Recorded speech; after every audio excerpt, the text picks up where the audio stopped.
नमस्कार। 2023 के विधानसभा चुनाव का शोरगुल शुरू हो चुका है।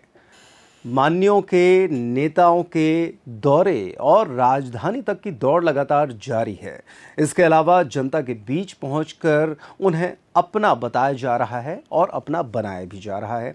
साथ ही साथ ये बताने की और जताने की कोशिशें भी की जा रही हैं कि उनसे महत्वपूर्ण उनके लिए और कोई नहीं है, केवल एक वही है जो बेहतर विकास कार्य करा सकते हैं।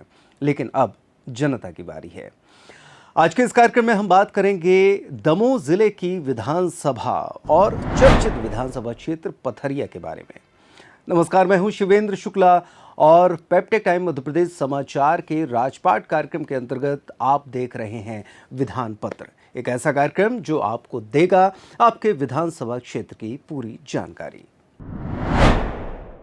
चलिए तो अब बात करते हैं पथरिया विधानसभा क्षेत्र आखिरकार अस्तित्व में कब आया। हम आपको बता दें कि सन 1961 में विधानसभा क्षेत्रों के जब परिसीमन हुए उसी दौरान ये क्षेत्र अस्तित्व में आया था और तब से लेकर 2008 तक यानी कि लगभग 47 साल तक ये अनुसूचित जाति के लिए सीट रिजर्व रही है।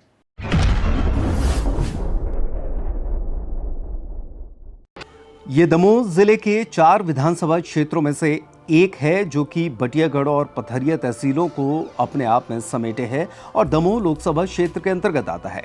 मध्य प्रदेश में पत्रकारिता के पितृ पुरुष के तौर पर जाने वाले माधवराव सप्रे की जन्मस्थली पथरिया है। एक समय पर यह बुंदेलखंड का प्रसिद्ध व्यावसायिक केंद्र हुआ करता था। पथरिया की अलसाना नाम की बस्ती की पहचान करीब 300 साल पहले कुटीर उद्योग और हस्तशिल्प के केंद्र के तौर पर हुआ करती थी।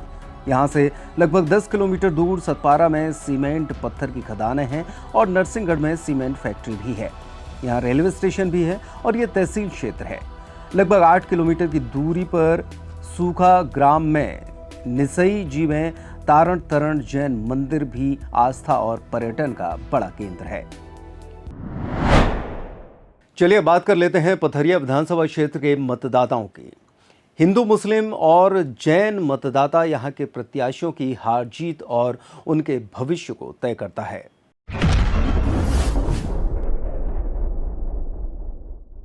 लगभग 2,31,000 मतदाता प्रत्याशियों की किस्मत का फैसला यहां पर करते हैं। इनमें 1,12,000 के लगभग पुरुष मतदाता और 1,10,000 के लगभग महिला मतदाता शामिल हैं। जहां तक विधानसभा क्षेत्र के जाति समीकरण की बात है तो कुर्मी और अनुसूचित जाति के मतदाता यहां पर निर्णायक स्थिति में हैं। इसके अलावा लोधी, राजपूत और ब्राह्मण यहां के चुनाव समीकरण प्रभावित करते दिखाई देते हैं। कुर्मी पटेल समाज का लगभग 35 से 40 हजार वोट यहां पर मौजूद है, तो वहीं 30 से 40 हजार के लगभग काची समाज, 30 से 35 हजार के लगभग ठाकुर और 20 से 25 हजार के लगभग चौधरी समाज यहां पर वोट डालता है। ब्राह्मण वोटर्स की संख्या लगभग 15,000 बताई जा रही है। विधान पत्र के अंतर्गत अब बात कर लेते हैं विधानसभा चुनाव 2023 या उसके पूर्व में इस क्षेत्र में गूंजने वाले प्रमुख मुद्दों की। कि आखिरकार कौन कौन से मुद्दे उस वक्त भी गरमाए थे और किन मुद्दों को आगे भी गर्मी मिल सकती है या जिनके बल पर आगामी विधानसभा चुनाव में कुछ रार और तकरार होने वाली है।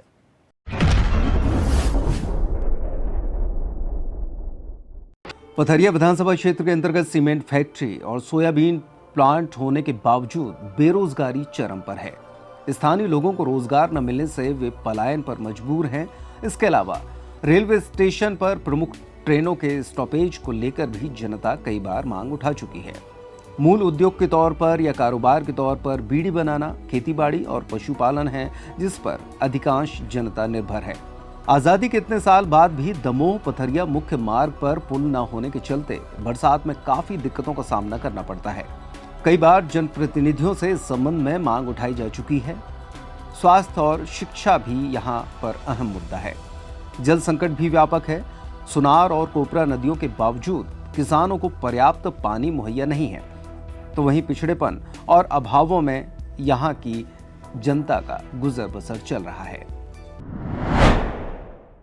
विधान पत्र में चलिए अब नजर डालते हैं पिछले विधानसभा चुनाव परिणामों की। बात करें तो लगभग 4 पंचवर्षीय से यानी कि 20 सालों से लगातार भारतीय जनता पार्टी ने इस विधानसभा में अपना कब्जा बरकरार रखा था। लेकिन अगर बात 2018 की हो तो बहुजन समाज पार्टी की हाथी की धमक से यहां का नजारा ही बदल गया।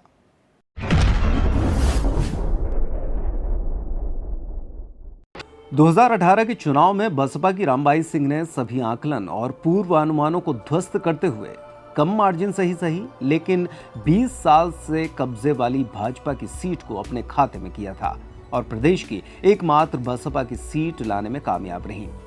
उन्होंने भाजपा के लखन पटेल और कांग्रेस के गौरव सिंह को मात दी थी। मजे की बात यह है कि भाजपा के बागी पूर्व मंत्री डॉक्टर रामकृष्ण कुसमरिया भी निर्दलीय चुनाव लड़े थे लेकिन उन्हें मात्र 8,755 वोट ही मिले और उन्हें इसी से संतोष करना पड़ा। 2013 में भाजपा के लखन पटेल, 2008 में डॉक्टर रामकृष्ण कुसमरिया, 2003 में सोनाबाई अहिरवार और 1998 में गणेश राम खटीक यानी कि 4 बार भाजपा ने इस सीट पर कब्जा जमाया था। यानी कि गणित ये कहता है कि अगर चेहरा बदला तो भाजपा को फायदा हुआ, लेकिन 2018 में भाजपा ने चेहरा रिपीट किया और उसका खामियाजा भाजपा को हार के तौर पर भुगतना पड़ा। चलिए विधान पत्र में अब बात करते हैं 2023 के चुनावों की दावेदारों की। 2023 में अगर शुरुआत करें बहुजन समाज पार्टी से तो बहुजन समाज पार्टी में वर्तमान विधायक रामबाई सिंह के अलावा और कोई भी चेहरा या दावेदार दूर दूर तक नजर नहीं आता। वे एकमात्र अपनी पार्टी की दमदार दावेदार हैं। हालांकि एक बात ये जरूर है कि विवादों से उनका चोली दामन का साथ रहा है। दबंग विधायक मानी जाती हैं।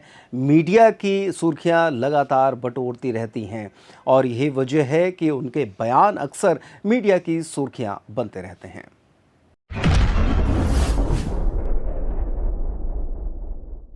अब देखना यह होगा कि हटा विधानसभा क्षेत्र के देवेंद्र चौरसिया हत्याकांड में उनके पति और देवर का नाम आने और उसके बाद सजा पाने के बाद जनता का मूड उनके प्रति कैसा रहेगा। भाजपा की बात की जाए तो पूर्व प्रत्याशी लखन पटेल एक बार फिर से ख्वाब संजोए हैं कि पार्टी टिकट उन्हें ही देगी, लेकिन पिछले 20 वर्षों के भाजपा काल में ये देखा गया है कि पार्टी ने जब चेहरा बदला तो जीत दर्ज की। 2018 में पार्टी ने यह गलती की और परिणाम भुगतना पड़ा। तो क्या पार्टी इस बार नए चेहरे पर दांव खेलेगी? भाजपा के पूर्व जिला अध्यक्ष शिवचरण पटेल भी दौड़ में अपने आप को बनाए रखे हैं, तो वहीं आरएसएस में पकड़ रखने वाले ऋषि पटेल आरएसएस की कृपा से टिकट पाने की अभिलाषा में बने हुए हैं। अब बात कांग्रेस की हो जाए तो जिला पंचायत सदस्य और एक बार निर्दलीय तौर पर भाग्य आजमा चुके ब्रिजेंद्र राव टिकट की दौड़ में हैं। तो वहीं 500 वाहनों का काफिला लेकर धर्मेंद्र कटारे ने कांग्रेस में शामिल होकर मजबूती से टिकट की दावेदारी पेश कर बाकी लोगों को चौंका दिया है। उनकी पत्नी मंजू देवलिया वर्तमान में जिला पंचायत की उपाध्यक्ष हैं। धर्मेंद्र की बात की जाए तो पूर्व में राजनीति से उनका कोई खास वास्ता नहीं रहा। वे रोजगार सहायक के पद पर थे, लेकिन अब वे चुनावी मूड में हैं। पूर्व में चुनावी जंग में उतर चुके गौरव पटेल भी कांग्रेस से टिकट की दावेदारी कर रहे हैं। वर्तमान में उनकी पत्नी रंजीता पटेल जिला पंचायत अध्यक्ष हैं। तो जाति समीकरणों के बीच उलझी इस पथरिया विधानसभा में दोनों प्रदेश के प्रमुख दल यानी कि भाजपा और कांग्रेस आखिरकार बसपा की रामबाई के सामने कौन सा विकल्प पेश करते हैं? बहुजन समाज पार्टी की विधायक रामबाई के जो तीखे तेवर हैं और उनका जो बड़बोलापन है, उसका इस चुनाव में आखिरकार क्या असर पड़ता है, या फिर विधानसभा क्षेत्र के अंतर्गत जो भी चुनावी मुद्दे गूंज रहे हैं उनका इस चुनाव में कितना असर होगा, ये आने वाला वक्त तय करेगा। फिलहाल देखते रहिए पेपटेक टाइम मध्य प्रदेश समाचार और हमारे इस चुनावी कार्यक्रम, चुनावी सेगमेंट के अंतर्गत हम जनता तक भी पहुंचेंगे और जानेंगे कि आखिरकार हवा किसकी है। लगातार बने रहिए पेपटेक टाइम मध्य प्रदेश समाचार पर। लाइक कीजिए, सब्सक्राइब कीजिए, फॉलो कीजिए और देखते रहिए हमारा ये चुनावी कार्यक्रम जिसका नाम है राजपाट।